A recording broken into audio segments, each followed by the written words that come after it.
மூணாறிலும் estate பகுதிகளிலும் ஏற்பட்டு வரும் போக்குவரத்து நெரிசலால் ஆம்புலன்ஸ் மற்றும் நோயாளிகளுடன் வரும் வாகனங்கள் பெரும் சிரமப்பட்டு வருகின்றன. கடந்த தினம் மூணாறில் நோயாளியுடன் வந்த ஆம்புலன்ஸ் போக்குவரத்து நெரிசலில் சிக்கியதால் இளைஞர் மரணம் அடைந்த சம்பவம் ஏற்பட்டது. இதைத் தொடர்ந்து மீண்டும் நோயாளியுடன் வந்த ஆம்புலன்ஸ் மாட்டுப்பட்டி பகுதியில் போக்குவரத்து நெரிசலில் சிக்கியது.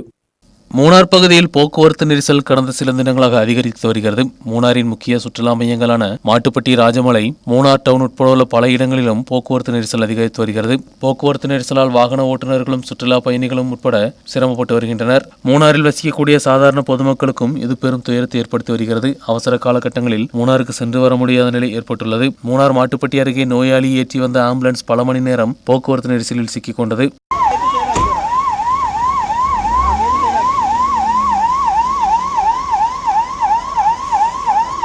கடந்த தினமும் இதேபோன்று ஆம்புலன்ஸ் போக்குவரத்து நெரிசலில் சிக்கியதால் நோயாளி ஒருவர் மரணமடைந்த சம்பவமும் ஏற்பட்டிருந்தது. மூணாரின் போக்குவரத்து நெரிசலுக்கு தீர்வு காண சம்பந்தப்பட்ட அதிகாரிகள் நடவடிக்கை எடுக்க வேண்டும் என்ற கோரிக்கையும் வலுவடைந்துள்ளது. News bureau, Munnar.